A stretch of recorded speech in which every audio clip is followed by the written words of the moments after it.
All right, today we're going to talk about something really powerful. It's called emotional agility.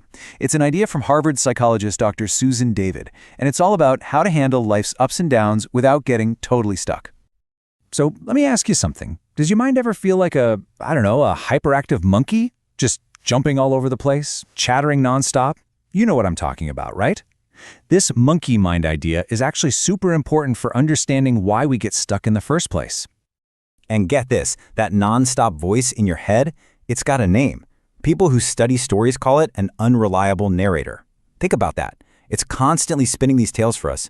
But the catch is, a lot of the time, those stories are totally biased, or they're confused, or sometimes they're just flat out wrong. And when we start believing every word, well, that's when the trouble starts. Yeah, and when we just buy into everything that narrator is selling us, we get what Dr. David calls hooked. This is that feeling when your thoughts, your emotions, your stories, they just take over. They're the ones driving the bus, and it makes you rigid, inflexible. You're just reacting to things instead of actually choosing how you want to be. So when we feel that hook, what's our first instinct? To get away, right? To escape. But here's the crazy part. The most common ways we try to do that are actually traps. They just end up digging that hook in even deeper. Let's talk about the two biggest ones. Okay, so on one hand, you've got bottling.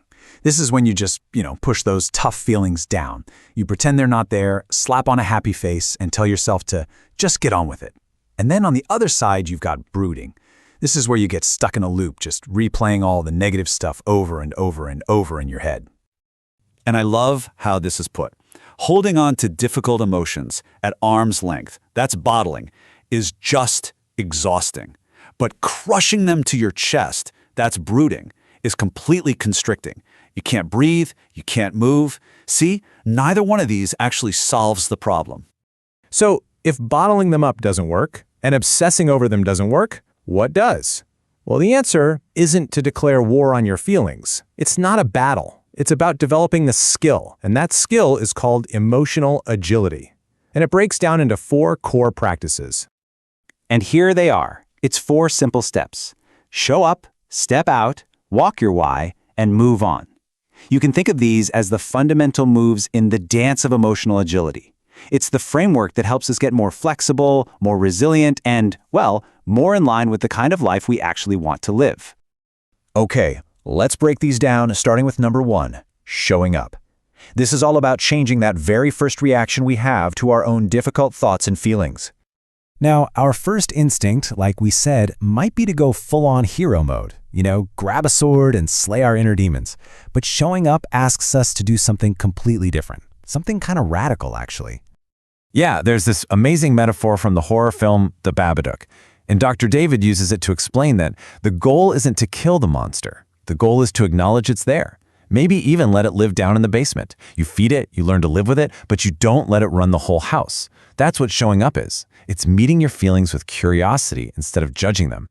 All right, so once we've managed to face our emotions by showing up, the next step is to create a little breathing room. This is where we step out. There's this great little story about a humor consultant. He does this bit where he points to an empty chair and says, "Man, my job really sucks." And then he waits a beat, points to himself and says, "Thank God I'm over here." And that right there is the essence of stepping out. It's realizing you are not your thoughts. A really simple way to try this is, instead of thinking, "I'm a failure," you notice it and say, "I'm having the thought that I'm a failure." Just that little shift creates so much space. You're not the thought anymore. You're the person over here just watching it drift by. Okay, so that space we just created by stepping out, it's absolutely crucial because it gives us a split second to choose what we do next. And that's what brings us to step 3, walking your why.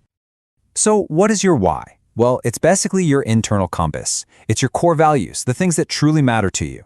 And every situation, big or small, becomes what's called a choice point. You can make a move toward what you value, or you can make a move away from it. Living with intention just means consciously trying to make more and more of those moves toward the person you really want to be. And that brings us to the final step, moving on.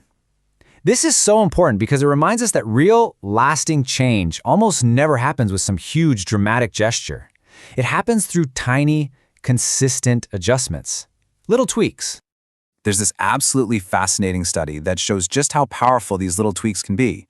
Researchers took a group of hotel cleaners, right, and they split them into two groups. They went to the first group and simply told them that all the physical work they do every day is fantastic exercise, that it actually meets the Surgeon General's recommendations for a healthy lifestyle. And the other group, they were told nothing. Nothing else changed. 4 weeks later, they checked back in, and the results were, honestly, they were incredible. The group that just reframed their work as exercise, they had lower blood pressure, they'd lost weight, they had better body fat ratios. Remember, nothing about what they were actually doing changed, just their mindset. That is the power of a tiny little tweak. So when you put all of this together, showing up, stepping out, walking your why, and moving on, you get this. Emotional agility is really the skill of getting off autopilot. It's about unhooking yourself from that unreliable narrative in your head and starting to live a life that's actually guided by your own conscious, value-driven choices. And, at the end of the day, what this is all about is embracing the truth of life. It's incredibly beautiful, and at the same time, it's incredibly fragile. We're here until one day we're not. And being present for all of it, as authentically and courageously as we can, is what gives it all meaning. Dr. David actually dedicates her book to her kids, saying they know how to dance each and every day. And that's just a perfect way to think about it, right? Engaging with life, with all its joys and its sorrows. So I guess the only question left for us is, will you choose to dance? Thanks for tuning in.